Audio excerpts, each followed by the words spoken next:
খবরের শুরুতেই থাকছে হেডলাইন্স। না গেলে ঘটত না, কসবা গণধর্ষণ নিয়ে বেফাঁস মন্তব্য মদনের। কসবা গণধর্ষণ, গড়িয়াহাটে বিজেপির মিছিলে ধুন্ধুমার। আসছে ফ্যাক্ট ফাইন্ডিং দল, স্বাগত জানালো তৃণমূল। মহাকাশ থেকে ভারত অনেক সুন্দর আর বড় দেখায়, প্রধানমন্ত্রীকে বললেন শুভাংশু। কসবা ধর্ষণকাণ্ড অনুসন্ধান কমিটি তৈরি করলেন নড্ডা। শীঘ্রই রাজ্যে আসছে বিজেপির প্রতিনিধি দল। সর্বস্ব খোয়ানোর পথে হকাররা, রবির গভীর রাতে হাওড়ায় উচ্ছেদ অভিযান রেলের। ভারতীয়দের হৃদয়ে আপনি, মহাকাশ স্টেশনে থাকা শুভাংশুকে বার্তা প্রধানমন্ত্রী মোদির। আচমকা শুভেন্দুর পাড়ায় দিলীপ ঘোষ, তৃণমূল নেতার সঙ্গে জমল খাস আড্ডা। ফের নবান্ন অভিযানের ডাক দিল শিক্ষক সমাজ। যোগ্যদের চাকরি, বকেয়া ডিএ সহ উঠল 5 দফা দাবি। এনজেপিতে ট্রেনের এসি কামরা থেকে চুরি মোবাইল, ইউটিউবারের অভিযোগে তোলপাড়। কেন এমন লোক দলে থাকবেন? কসবার ঘটনায় মন্তব্য কল্যাণের, বিজেপির খোঁচা এতদিনে বুঝলেন। ঘোষিত 275, দেহ শনাক্ত হল 260 জনের। আহমেদাবাদ বিমান দুর্ঘটনায় মৃতের সংখ্যা নিয়ে ফের বিভ্রান্তি। কালীগঞ্জের ঘটনায় সিপিআইএম নেতা নেত্রীর তীব্র কটাক্ষের মুখে রাজ্য সরকার। আসছি বিস্তারিত খবরে। কসবা গণধর্ষণ নিয়ে বেফাঁস মন্তব্য করলেন তৃণমূল নেতা ও কামারহাটির বিধায়ক মদন মিত্র, যা নিয়ে রাজনৈতিক তরজা শুরু হয়েছে। মদনের দাবি, মেয়েটি যদি কাউকে সঙ্গে করে নিয়ে যেতেন তাহলে এই ঘটনা ঘটত না। তৃণমূল সাংসদ কল্যাণ বন্দ্যোপাধ্যায়ের মন্তব্যে এমনিতেই বিতর্ক শুরু হয়েছে, আর মদনের এই মন্তব্যে তাতে ঘি যোগ করল। শাসক দলের 2 নেতার মন্তব্যের কড়া সমালোচনা করল বিরোধীরা। কসবার সাউথ ক্যালকাটা ল কলেজের এক ছাত্রীকে ক্যাম্পাসের মধ্যে গণধর্ষণ করা হয়েছে বলে অভিযোগ উঠেছে। এই ঘটনায় এখনও পর্যন্ত 4 জনকে গ্রেপ্তার করা হয়েছে। মূল অভিযুক্তের নাম মনোজিত মিশ্র। সেই ওই কলেজের প্রাক্তন ছাত্র, বর্তমানে ওই কলেজে অস্থায়ী চাকরি করছিল। শুধু তাই, সে তৃণমূল ছাত্র পরিষদের নেতাও। শনিবার কলেজের নিরাপত্তার দায়িত্বে থাকা এক কর্মীকে গ্রেপ্তার করা হল। কসবার ঘটনা নিয়ে এক প্রশ্নে মদন মিত্র বললেন, যে ঘটনা ঘটেছে তার নিন্দা জানানোর ভাষা আমার জানা নেই। দুনিয়ার সবচেয়ে নোংরা কাজ এটাই। কিন্তু কসবার এই ঘটনায় মেয়েদের, পড়ুয়াদের কাছে একটা মেসেজ এসে গিয়েছে। যদি আপনার কোনো পরিচিত কলেজ বন্ধ থাকায় এবং পরীক্ষা চলাকালীন তোমাদের ফোন করে বলে যে তারা একটি ইউনিট প্রজেক্টে সাহায্য করবে, তাহলে যেও না, এতে ভালো হবে না।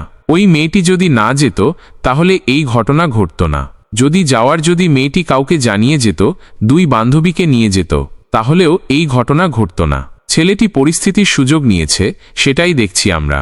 একই ঘটনায় অন্য একটি জায়গায় মদন বললেন, আইন আছে, যদি কেউ অন্যায় করে থাকে তার বিচার হবে। আমরা কখনো কোনো অভিযুক্তকে আড়াল করতে চাই না, কিন্তু আমাদের সংবিধান বলে দোষী ছাড়া পেয়ে যাক, আপত্তি নেই, কিন্তু নির্দোষ যেন শাস্তি না পায়। তদন্তের পরে, পুলিশের রিপোর্টের পরে আদালত যা নির্দেশ দেবে সেটাই আমরা মেনে নেব। দোষী যারা, তারা যেন অবশ্যই শাস্তি পায়। কোথাও লেখা নেই যে কেউ কারো ঘনিষ্ঠ হলে তার বিরুদ্ধে আইন প্রয়োগ করা যাবে না। দেখতে হবে কেউ দোষী কিনা। যদি দোষী না হয় তাহলে হাইপ আর মিডিয়া প্রচারের কারণে তাকে যেন দোষী না বলা হয় না। মানচিত্রে ভারতকে যেমনটা দেখায়, মহাকাশ স্টেশন থেকে তুলনায় অনেক বড় দেখায়। শনিবার সন্ধ্যায় আন্তর্জাতিক মহাকাশ স্টেশন ISS থেকে নিজের দেশ প্রসঙ্গে প্রধানমন্ত্রী নরেন্দ্র মোদীকে এমনটাই বললেন নভশ্চর শুভাংশু শুক্লা। গত 26শে জুন বিকেল 4টে নাগাদ তিনি প্রথম ভারতীয় হিসাবে পৌঁছে ইতিহাস তৈরি করলেন। ইসরোর গগনযান প্রজেক্টে তার মহাকাশে পাড়ি দেওয়ার কথা রয়েছে। প্রধানমন্ত্রী ও শুভাংশুর এই কথোপকথন 41 বছর আগের সেই দিনের কথা মনে করিয়ে দেয়, যেদিন এভাবেই মহাকাশ থেকে দেশের প্রথম মহাকাশযাত্রী রাকেশ শর্মা তৎকালীন প্রধানমন্ত্রী ইন্দিরা গান্ধীকে বলেছিলেন, ভারত সারে যাহা সে আচ্ছা।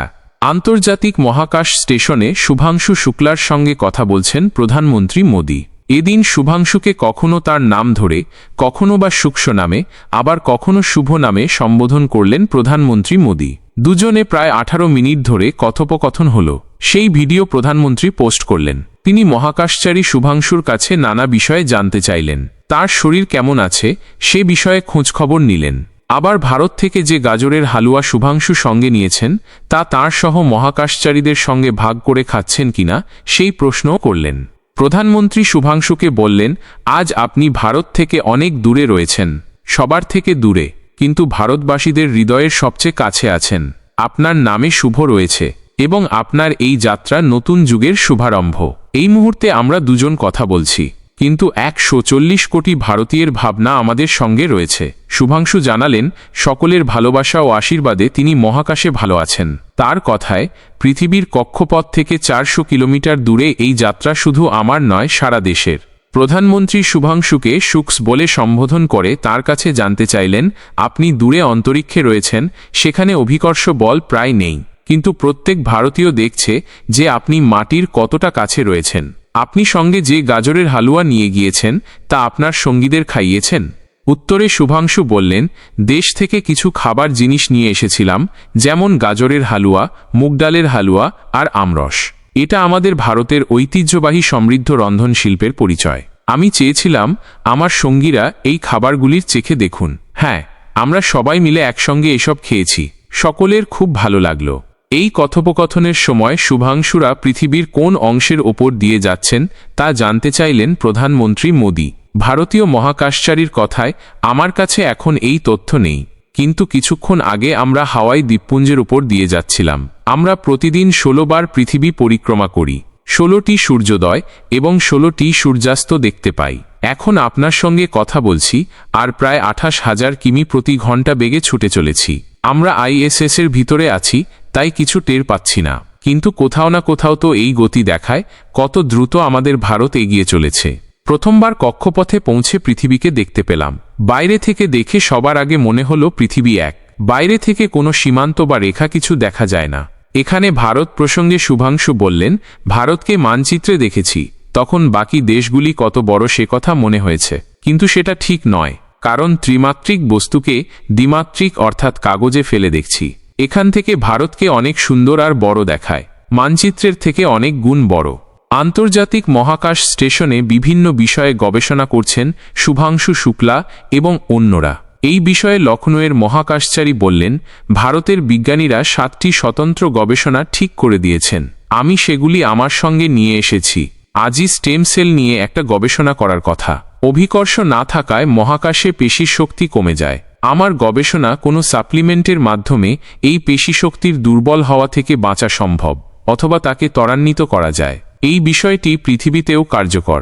সাধারণত প্রবীণদের বয়সজনিত কারণে পেশির শক্তি কমে যায়, তাদের ক্ষেত্রে এই সাপ্লিমেন্ট কত কার্যকর তা পরীক্ষা করে দেখা যাবে। যাত্রী স্বাচ্ছন্দ্য বাড়াতে একাধিক উন্নয়নের প্রয়োজনে হাওড়া স্টেশনের সামনে থেকে হকার উচ্ছেদ জরুরি। বারবার নোটিশ দিয়েও হকারদের সচেতন করা গেল না, তাই এবার বল প্রয়োগ করে হকার সরালো রেল। রবিবার গভীর রাতে এই উচ্ছেদের জন্য রেল পুলিশের সহযোগিতা চাইল রেল।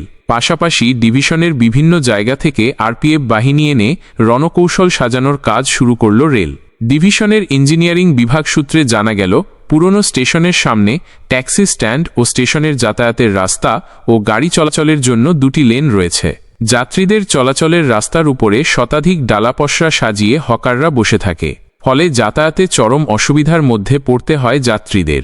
এই সব হকারদের সরিয়ে এলাকাটি মুক্ত করা হবে বলে রেল জানালো। হাওড়া স্টেশন চত্বরে বহু যুগ ধরে হকারি করে আসছে হকাররা, তবে সময়ের সাথে তা সংখ্যায় বেড়ে যাওয়ায় অসুবিধার সৃষ্টি হতে শুরু করল। তৃণমূলের শ্রমিক সংগঠন উচ্ছেদের বিরোধিতা না করলেও পুনর্বাসনের দাবি করেছে। যদিও রেলের তরফে জানানো হয়েছে পুনর্বাসনের দায়বদ্ধতা তাদের নেই। স্টেশনের উন্নয়নের জন্য হকার সরানো জরুরি। কসবা ল কলেজের ছাত্রীর গণধর্ষণের ঘটনায় রাজ্যে আসলো বিজেপির ফ্যাক্ট ফাইন্ডিং দল। কেন্দ্রের প্রাক্তন মন্ত্রী সত্যপাল সিং, ত্রিপুরার প্রাক্তন মুখ্যমন্ত্রী বিপ্লব দেব এই দলে রয়েছেন, যা নিয়ে এদিন কটাক্ষই করল তৃণমূল। চন্দ্রিমা ভট্টাচার্য বিজেপির প্রতিনিধি দলকে স্বাগত জানালেন বটে, সঙ্গে প্রশ্ন তুললেন কি করবে এসে, অভিযুক্তরা যে সকলেই গ্রেপ্তার। অন্যদিকে এদিন বিজেপি গড়িয়াহাট থেকে একটি প্রতিবাদ মিছিলের ডাক দিয়েছিল, কিন্তু মিছিল এগোতেই বিজেপির নেতা কর্মীদের আটক করে নিয়ে গেল পুলিশ। আটক করা হল সুকান্ত মজুমদারকেও। দক্ষিণ কলকাতায় কসবা ল কলেজের ভিতর ছাত্রীকে গণধর্ষণের ঘটনায় বাংলায় বিশেষ প্রতিনিধি দল পাঠাচ্ছে বিজেপি।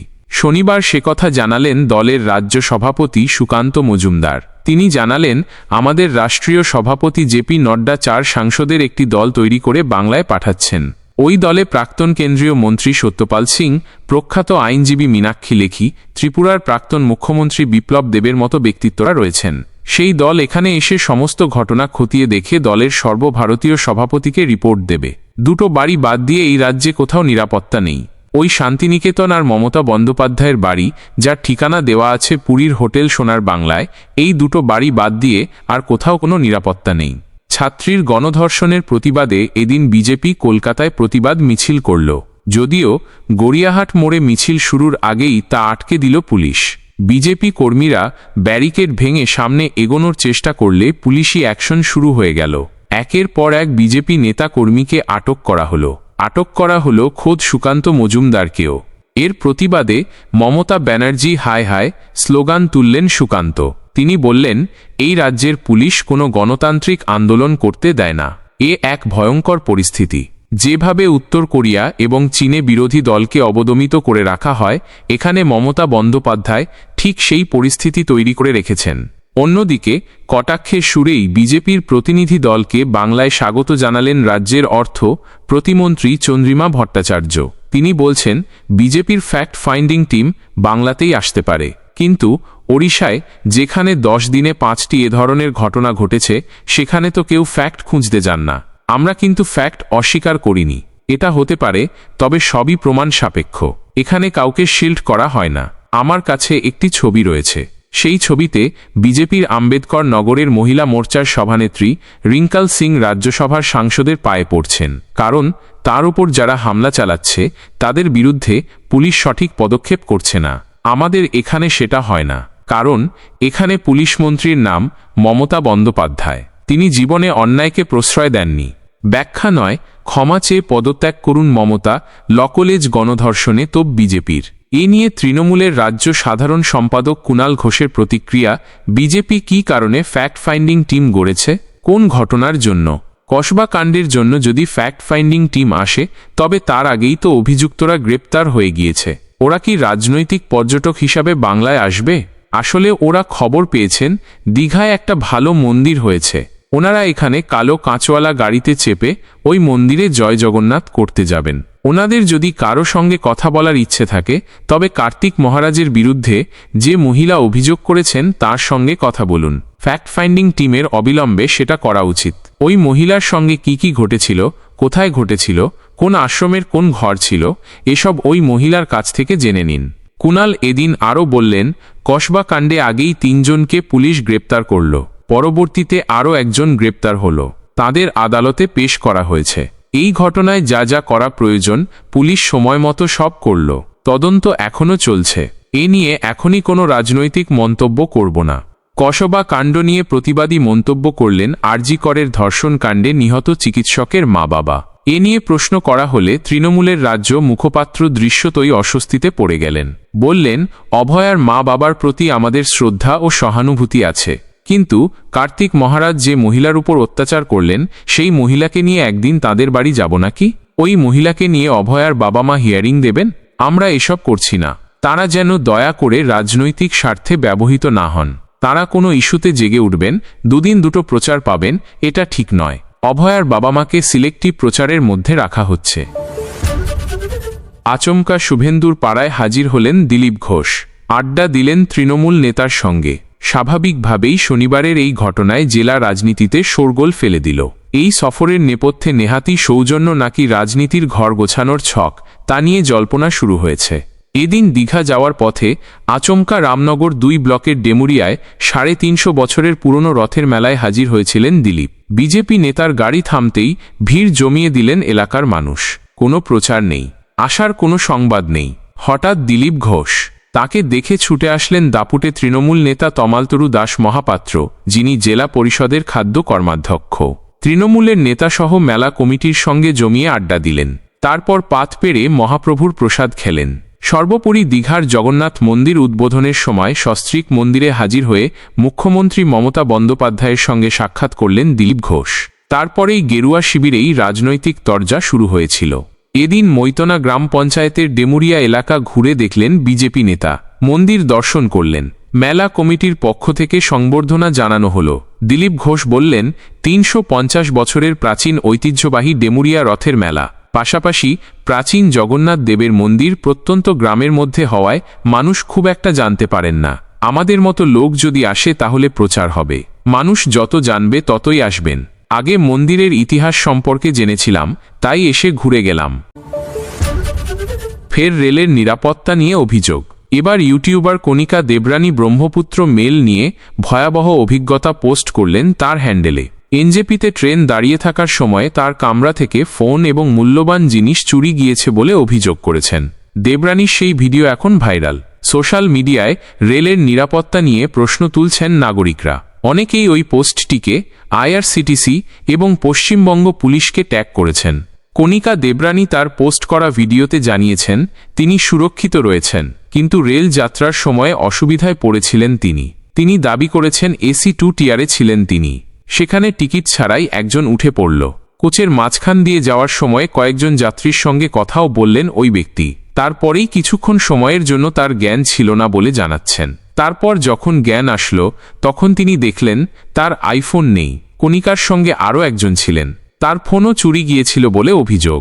কণিকার আরও অভিযোগ, আরপিএফ পরিচয় দিয়ে একজন তার ফোন ব্যবহার করেছেন। কণিকার মাকে ফোন করে পাসওয়ার্ডও চেয়েছিলেন বলে দাবি। পুলিশের তরফ থেকে কোনো সাহায্য মেলেনি বলেও অভিযোগ উঠেছে। তবে রেল পুলিশের তরফ থেকে জানানো হয়েছে রাত 1:30টা নাগাদ কামরা থেকে মোবাইল ফোন হারিয়ে গিয়েছিল। যে সময়ের কথা বলা হচ্ছে সেই সময়ে ওই ট্রেনটির 1200 স্টেশনের কাছে থাকার কথা। এনজেপি ছেড়ে ট্রেনটি যখন আমবাড়ি ফালাকাটার কাছাকাছি ছিল তখনই বিষয়টি জানতে পারলেন ওই মহিলা। পুলিশ সূত্রের খবর, যে সময় ঘটনাটি ঘটেছে সেই সময়ের সঙ্গে এনজেপিতে ট্রেন থাকার সময় মিলছে না। তবে গোটা বিষয়টি গুরুত্ব দিয়ে দেখছে রেল পুলিশ। অভিযোগের ভিত্তিতে তদন্ত শুরু হয়েছে। দ্রুত অভিযুক্তকে ধরার চেষ্টা হচ্ছে বলে জানালো রেল পুলিশ। আহমেদাবাদ বিমান দুর্ঘটনায় মৃতের সংখ্যা নিয়ে বিভ্রান্তি যেন কাটছে না। গত 24শে জুন গুজরাট সরকারের তরফে জানানো হল এই দুর্ঘটনায় মোট 275 জনের মৃত্যু হয়েছে। সেই ঘোষণার 4 দিন পরে অর্থাৎ শনিবার সরকারের তরফে জানানো হল মোট 260 জনের দেহ শনাক্ত করা হয়েছে, যার মধ্যে 254 জনের দেহ ডিএনএ টেস্ট করার পর নিশ্চিত করা হয়। বাকি 6 জনের দেহ ডিএনএ টেস্ট ছাড়াই শনাক্ত হয়, যার মধ্যে শনিবার শেষ দেহটি শনাক্ত করার পর তা পরিবারের হাতে তুলেও দেওয়া হয়েছে। আর এতেই মৃত্যুর সংখ্যা নিয়ে নতুন করে বিভ্রান্তি ছড়িয়েছে। আহমেদাবাদ সিভিল হাসপাতালের সুপারিনটেন্ডেন্ট ডা রাকেশ যোশী বললেন, শেষ অজ্ঞাত দেহটির ডিএনএ টেস্ট সম্পন্ন হয়েছে। মৃতের দেহ পরিবারের হাতে তুলে দেওয়া হয়েছে। ডিএনএ টেস্টের পর মোট মৃতের সংখ্যা দাঁড়ালো 260। একটি হোস্টেলের ছাদে বিমানটি ভেঙে পড়ার পর হোস্টেলে থাকা পড়ুয়া ও স্থানীয়দের অনেকের মৃত্যুর আশঙ্কা করা হয়েছিল। বিমানটি বিস্ফোরণের ফলে একাধিক দেহ পুড়ে যাওয়ার সেই সংখ্যা নিয়ে সঠিক তথ্য পাওয়া যাচ্ছিল না। এরই মধ্যে মৃতদেহ শনাক্ত করার জন্য ডিএনএ টেস্ট করার সিদ্ধান্ত নেওয়া হয়। মঙ্গলবার গুজরাট সরকারের তরফে জানানো হল মোট 275 জনের মৃত্যুর ব্যাপারে নিশ্চিত হওয়া গিয়েছে। তবে এখনও বেশ কয়েকটি দেহ শনাক্ত করার জন্য ডিএনএ টেস্ট করা হচ্ছে। এদিকে মৃতের সংখ্যা নিয়ে নতুন করে বিভ্রান্তি ছড়াতেই সরকারের তরফে জানানো হয়েছে দেহগুলো এতটাই পুড়ে গিয়েছিল যে সঠিক মৃতের সংখ্যার তথ্য পেতে বারবার বেগ পেতে হচ্ছিল। অবশেষে ডিএনএ টেস্টের সিদ্ধান্ত নেওয়া হয়েছিল। সেই টেস্টে 254 জনের দেহ শনাক্ত করা হয়েছে। প্রত্যেকের দেহ পরিবারের হাতে তুলে দেওয়া হয়েছে। এদিকে ডিএনএ টেস্ট ছাড়াই 6টি দেহ শনাক্ত করা গিয়েছিল।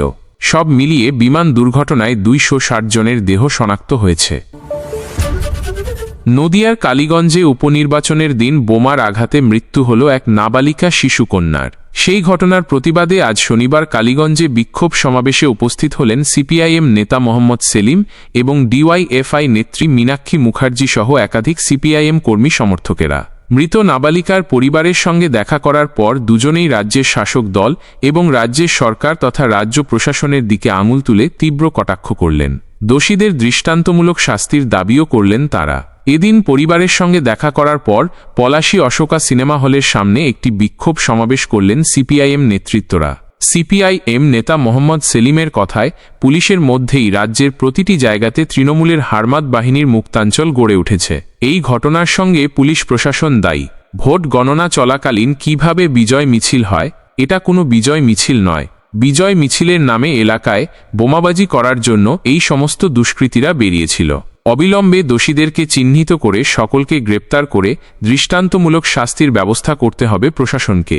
অপরদিকে ডিওয়াইএফআই নেত্রী মীনাক্ষী মুখার্জি জানালেন, যে ঘটনা ঘটেছে সেখানে যদি পুলিশ ও নির্বাচন কমিশন ঠিকভাবে কাজ করত তাহলে পশ্চিমবঙ্গের এতগুলো জায়গাতে নিরীহ মানুষের প্রাণ যেত না। পুলিশ, নির্বাচন কমিশন এবং সরকার একত্রিতভাবে চায় যাতে সাধারণ মানুষ ভোট দিতে না পারে এবং সরকার যেন তাদের চেয়ার বহাল তবিয়তে টিকিয়ে রাখতে পারে। শিক্ষকদের বিভিন্ন সংগঠন, যার মধ্যে পশ্চিমবঙ্গ বঞ্চিত চাকরি প্রার্থী, চাকরিজীবী ও চাকরিহারা ঐক্য মঞ্চ এবং সংগ্রামী যৌথ মঞ্চ অন্যতম, আগামী 28শে জুলাই আবারও নবান্ন অভিযানের ডাক দিয়েছে। শনিবার বিকেলে এই কর্মসূচির ঘোষণা করা হয়। তাদের প্রধান দাবিগুলো হল 2016 সালের স্কুল সার্ভিস কমিশনের এসএসসি প্যানেল থেকে যোগ্য হওয়া সত্ত্বেও যে প্রার্থীরা চাকরি পাননি তাদের দ্রুত চাকরিতে পুনর্বহাল করা এবং সরকারি কর্মীদের বকেয়া মহার্ঘ ভাতা ডিএ অবিলম্বে মিটিয়ে দেওয়া।